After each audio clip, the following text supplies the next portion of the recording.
ओम शांति। सुनी अनसुनी यादों के सफर में हम सुन रहे हैं आदरणीय गंगे दादी जी को, जिनका त्याग, जिनका तप और जिनका अत्याचारों को सहन करने की वो शक्ति जैसे मूर्ति ठुक ठुक कर देवतुल्य बन जाती है। दादी जी का जीवन इसी प्रकार हम अनुभवों से महसूस कर पा रहे हैं। बात चल रही थी जब घर परिवार वाले उनको कोठरी में बंद करके अत्याचार कर रहे थे। दादी ने प्रेम रूप भी दिखाया, धीरज रूप भी दिखाया, शक्ति रूप भी दिखाया, लेकिन उनकी समझ किसी भी प्रकार से इस बात को स्वीकार नहीं कर रही थी।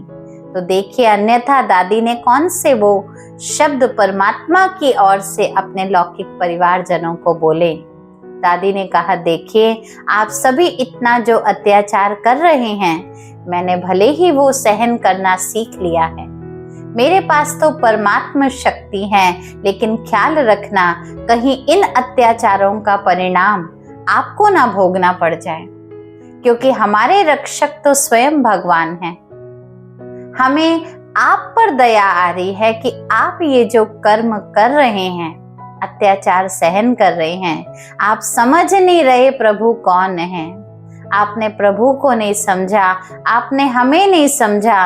कहीं आप इस पवित्रता के मार्ग में बाधक बनकर यूं ही हमें मार मार कर अपने सिर पर पाप तो नहीं मोल ले रहे हैं।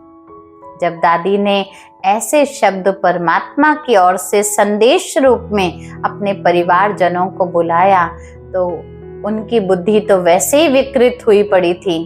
परमात्मा प्रेम को क्या वो लोग जान सकते थे। उन्होंने और ही ज्यादा मुझे जंजीरों में बांध दिया। दादी बता रही हैं, लगभग 2 मास तक, सोचिए 3 दिन तो भोजन ही नहीं मिला, लेकिन आगे भी लगभग 2 मास तक मेरी यही हालत रखी। वही जंजीरों में बांधे रखना, उसी कोठरी में बंद करके रखना। परंतु उसके बाद भी काफी समय तक मुझ पर भिन्न भिन्न रूप से अत्याचार होते रहे। अपने लौकिक संबंधियों को मैं कहा करती थी, आप हमारे शरीर के मालिक हो सकते हैं, लेकिन आप हमारी आत्मा के मालिक नहीं हैं। इन शरीरों को आप कुछ भी कर सकते हैं, लेकिन इस देह से न्यारी मैं आत्मा हूँ और मेरी आत्मा का मालिक मेरा पिता परमात्मा है।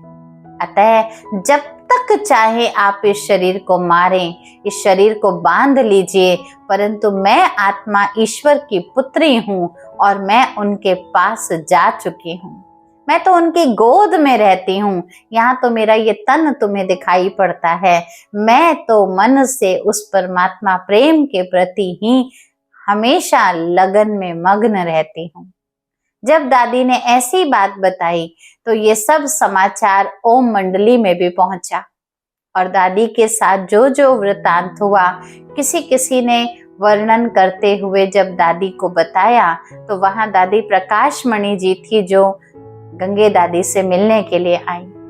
दादी बता रही हैं, मेरी मौसी के मकान के ऊपर किराएदार रहते थे। उनके मकान में ऊपर की तरफ चिमनी से जैसे एक रास्ता था उस कोठरी की तरफ जाने का, तो वो उस चिमनी के रास्ते से मुझसे मिलती थी।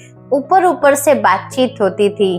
कभी कभी बाबा का भेजा हुआ लाल अक्षरों का बड़ी शक्ति भर देने वाला पत्र मुझे मिलता था।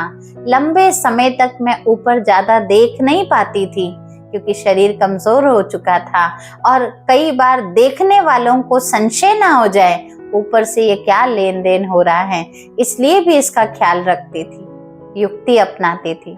लेकिन जब भी ऐसा मिलन का कोई पत्र मुझे इस रास्ते से मिलता था, तो दादी बता रही हैं कि मुझे अंदर से ऐसे अनुभव होता था, मैं ही वो सीता हूँ जिसको राम का संदेश राम के अनुचर आकर पकड़ाते थे। ऐसे 2-3 बार कोई बहन छिप छिप कर मुझसे मिलने आती थी और बाबा का भेजा हुआ पत्र, संदेश, एक शक्ति भर देने वाला मुझे पहुंचा के जाती थी।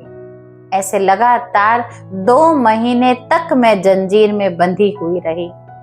उसी समय कुछ समय के बाद जब 2 मास पूरे हुए, मेरी बहन भी जो विदेश गई हुई थी वो विदेश से वापस आई और उसने आकर जब मेरी ये हालत देखी तो उसको बहुत दुख हुआ। उसने पिताजी से कहा, पिताजी आपकी अपनी बेटी है और आप उसके साथ ऐसा व्यवहार कर रहे हैं, मेरे कहने से आप इसकी जंजीर छुड़ा दीजिए। और जंजीर छूटी, वो मुझे अपने घर ले गई। इस तरह से जैसे बंधन से मुक्त होने की एक आश दिखाई दी। उस समय एंटी ओम मंडली माना इस सत्संग के विरोधी भी एक ग्रुप तैयार हो चुका था। उन्होंने भी हम सभी के घर वालों को बहुत भड़का रखा था, क्योंकि नाम ही आप सुन रहे हैं, एंटी थे इस ओम मंडली के। तो उन्होंने बहुत भड़काया और कहा कि अगर आपको अपनी लड़कियां वापस चाहिए तो भूख हड़ताल कर लो, ऐसे नहीं मानेंगी ये, सत्संग में चली गई ऐसे वापस नहीं आएंगी, आपको हड़ताल करनी पड़ेगी। और सचमुच घर वाले छोटे बड़े सब मिलकर भूख हड़ताल करने लगे। उस समय ब्रिटिश गवर्नमेंट समझ नहीं पा रही थी कि इनका आपस में क्या ऐसा झगड़ा चल रहा है, ये क्या हो रहा है, ये लोग कन्याओं माताओं पर इतना अत्याचार बिना किसी बात के। ऐसी कौन सी ऐसी गृह युद्ध की ऐसी बातें हैं जो कन्याओं माताओं पर ऐसे सितम ऐसे अत्याचार कर रही हैं। अब इस बात का निर्णय लेने के लिए उन्होंने एक बहुत बड़े लोहे के व्यापारी, उस समय धनी शिव रतन मोटा जी थे, उनको बीच में बैठाया और उनको कहा कि आप इन सब को बुलाकर पूछो ये लोग वहां क्यों जाती हैं। घर वाले अगर इनके मना कर रहे हैं तो ये उस सत्संग में बहनें माताएं क्यों जाती हैं, इनको वहां ऐसी क्या प्राप्ति होती है। ऐसे बहुत से कुछ अलग अलग प्रकार के प्रश्न थे। 3 दिन हम बहनें और हमारे रिश्तेदार वहां रहे, आपसी अपनी जो भी बातें थी उसका स्पष्टीकरण देने के लिए। वो हम 3 बहनें कौन सी थी मुख्य, दादी बता रहे हैं, मैं खुद थी, मनोहर दादी थी, कमल सुंदरी दादी थी। और उन्होंने हमसे सारी बातें पूछी और हम सभी सवालों का जवाब जैसे एकाग्र होकर, अडिग होकर, अचल अडोल अंगद की तरह अपनी स्थिति को स्थित करके, हमें यहाँ पर क्या शिक्षाएं मिलती हैं। परमात्मा स्वयं पिता श्री ब्रह्मा के तन में आकर, ये ब्रह्मा नहीं परमात्मा है, बाकी निराकार परमात्मा हमको कैसे महान कार्य सिखा रहे हैं, आदि आदि ये सब हमने बातें स्पष्ट करके बताई। ये सब बातें सुनने के बाद 3 दिन तक प्रश्न उत्तर का ये वार्तालाप चलता रहा हमारे साथ। और फिर चौथे दिन फैसला होना था और उस फैसले में उन्होंने फाइनली, ब्रिटिश गवर्नमेंट के कुछ लोग भी बैठे थे, मोटा भाई भी बैठे थे, उन सब ने फाइनली जजमेंट दी कि ये तो सच्ची देवियां हैं जो जन जन का कल्याण करने के निमित्त बनी हुई हैं। ऐसी देवियों की तो भारत को बहुत आवश्यकता है, इसलिए इन्हों को सत्संग जाने से रोका ना जाए। ये तो पवित्र मार्ग पर चलकर इस भारत को भी उसकी पवित्र संस्कृति वापस लाने की मदद कर रही हैं, इनको तो अवश्य वहां जाने देना चाहिए। बस इस जजमेंट की खबर जब अखबारों में प्रकाशित हो गई तो हम सब बंधनों में जो बंधे हुए थे, हम सब के बंधन टूट गए। हम सभी को हमारे माता पिता ने खुद दिल से छुट्टी दी, ज्ञान अमृत पीने की और अनेक आत्माओं को पिलाने की। फिर तो बस वो दिन था, कदम बाहर निकला और हम भी समर्पित हो गए यज्ञ में। बाबा की शुरू से ही मेरे ऊपर, दादी बता रही हैं, मैं ऐसा पर्सनल फील करती थी, मेरे ऊपर बहुत विशेष दृष्टि रहती थी। बाबा हमेशा कहते थे कि कन्याओं ने भीष्म पितामह को बाण मारे थे। भीष्म पितामह जैसे ऐसे धनुर्धर, उनको भी बाण मारने के लिए कन्याएं निमित्त बनी थी, तो ऐसे आपको भी बड़े बड़े ज्ञानी पुरुष, द्रोणाचार्य जैसे आचार्य और पंडितों आदि को भी ज्ञान बाण मारना है। बाण माना कोई तीर की बात नहीं है यहाँ पर, लेकिन ज्ञान की ऐसी गहरी गहरी पॉइंट्स, ऐसी सहज और शक्तिशाली बातें बताओ जो उनको लगे ये किसी शास्त्र में नहीं लिखी और ये बहनें माताएं हमें समझा रही हैं। जब वो समझा रही हैं ये बात उनके कानों में पड़ेंगी तो उनकी आंखें फटी रह जाएंगी। ये सत्यता तुम उनको प्रत्यक्ष करके दिखाओ। तो बाबा हम बच्चों को ऐसे वरदान देते थे और देते हुए हमको शुरू से ही हर कदम पर ज्ञान सुनने और सुनाने के लिए गाइड करते थे। बाबा कई बार भाषण भी लिखकर हमको भेजते थे और खुद कहते थे आपको ये सभा में जाकर सुनाना है। दादी बता रही है जैसे कि मेरा शरीर का नाम गंगे था और मनोहर दादी के शरीर का नाम हरि था, तो बाबा जैसे हमने शुरू में सुना है, बाबा उनको प्यार से हर गंगे कहते थे और बाबा ने ही कहा था हर गंगे की जोड़ी ही सेवा में प्रथम जाएगी, मुख से ज्ञान गंगा बहाकर पतितों को पावन बनाएगी और सबका कल्याण करना यही आप दोनों का विशेष पार्ट है। ऐसे सेवाओं के क्षेत्र में बंधन मुक्त होकर मेरा निकलना प्रारंभ हुआ। दिल्ली के कुछ ऑफिसर्स एक बार आबू घूमने आए थे। दादी कहती उन्होंने 26 जनवरी के दिन पब्लिक प्रोग्राम में प्रवचन करने के लिए हमको निमंत्रण दिया। बाबा की आज्ञा के अनुसार, क्योंकि परमपिता परमात्मा ने जिस रथ को चुना वो अनुभवी रथ हम बच्चों को हर समय पे गाइडेंस देता था, क्या करना है क्या नहीं करना है। तो उनकी आज्ञा के अनुसार दादी बता रही हैं मैं और मनोहर दादी हम दोनों दिल्ली पहुंचे। हम लोगों ने जो भी प्रोग्राम आदि था उस प्रोग्राम को सुनकर जब अपना समय आया तो हमने वो प्रवचन किया और हमारे द्वारा दिए गए परमात्मा संदेश जो प्रवचन के रूप में हर जनमानस को प्राप्त हुए वो उनको बहुत बहुत अच्छे लगे और इतने अच्छे लगे जो सिर्फ 26 जनवरी के प्रोग्राम तक ही ये सेवा सीमित नहीं रही। बाद में चांदनी चौक के पास जो गौरी शंकर मंदिर है वहां भी हमें प्रवचन करने के लिए निमंत्रण दिया गया। वहां जो प्रवचन किया उससे मंदिर के सेक्रेटरी के ऊपर बहुत अच्छा प्रभाव पड़ा।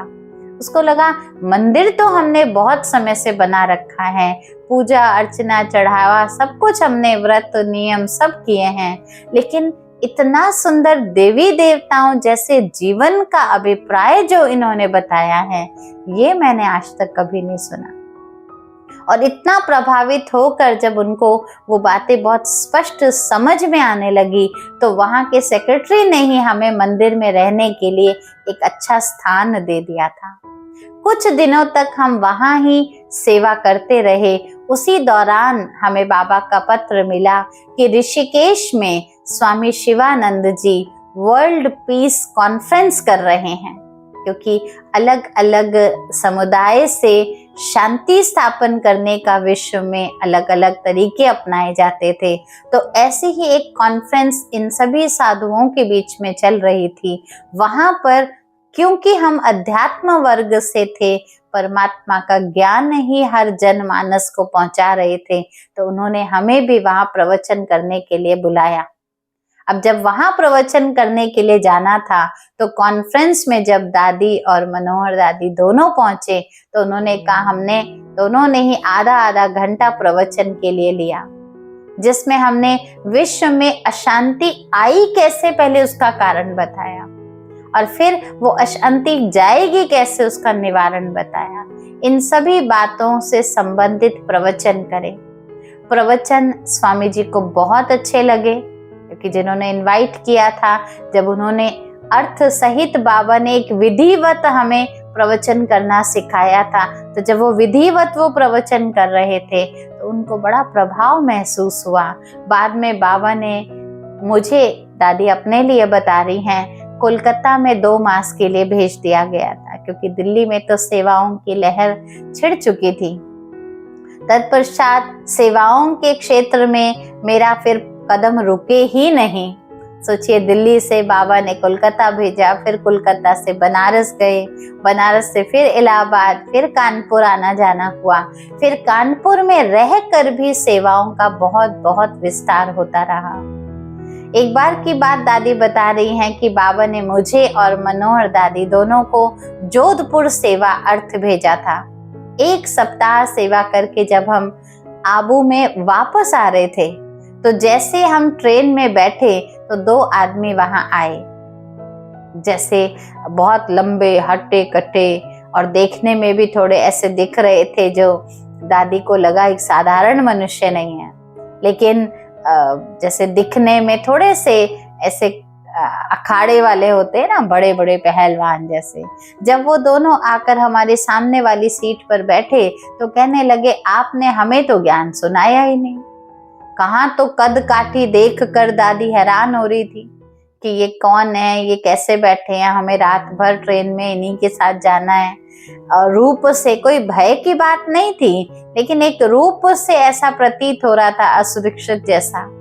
तो दादी ने जब आराम से दृष्टि दी, बाबा को याद करने लगी, तो उनके शब्द ही बड़े नम्र और नम्र भाव से क्या कहने लगे, अरे आप तो ज्ञान की देवियां हो, आपने हमें तो ज्ञान कुछ सुनाया ही नहीं। हम तो चाहते हैं आपसे ज्ञान सुनना, हमारा परिवार भी आपका ज्ञान सुने, हम तो ऐसा चाहते हैं। और अभी आबू में बैठे ही थे, बाबा मिलन मनाने जा ही रहे थे। सेवा अर्थ जोधपुर की सारी सेवाएं बाबा ने जो भेजी थी उसी का ही वर्णन करने और उसका सारा रिजल्ट बताने जा रहे थे, लेकिन बीच में ही एक और सेवा ये पहुंच गई जो इन्होंने हमें निमंत्रण दिया। दोनों भाई कहने लगे, आप हमारे घर 2 दिन के लिए भी चलो, लेकिन जरूर चलो, हमें आपको लेकर चलना है और आप हमारे घर में आकर सिर्फ हमें ही ज्ञान से भरपूर नहीं करो, साथ साथ हमारे परिवारजनों का भी उद्धार आप करो। आप ही वो चैतन्य गंगा हो, आप ही वो चैतन्य देवियां हो। आपके अगर चरण पड़ जाएंगे तो हमारा जीवन कृतार्थ हो जाएगा। आप सोचिए, दादी अंदर ही अंदर मुस्कुरा रहे थे कि हम शरीर के रूप को देखकर सोच लेते हैं कि न जाने ये कैसी वृत्ति वाले होंगे, कौन होंगे, लेकिन कहाँ बाबा को सेवा करानी होती है, बाबा को मालूम होता है। हमारा उसी कोच में बैठना और इनका उधर आना और सारी रात जैसे हमारे रक्षक बनकर हमारे साथ रहना। देवियां आप सो जाइए, हम बैठे हैं, आपके सामान की निगरानी भी हम कर देंगे, बस आप हमारे घर आकर चरण रख कर जाइए, थोड़ा सा समय निकालिए और हमारे परिवार का उद्धार करके जाइए। तो कहाँ बाबा ने कैसे सेवा लिखी होती है, ये से सोच सोच कर दादियां धन्य हो रही थी। फिर आगे कैसे दादी उनके घर गए, नहीं गए, या सीधा आबू पहुंचे, उनके निमंत्रण को स्वीकार किया या नहीं किया, वो हम अगले एपिसोड में सुनेंगे।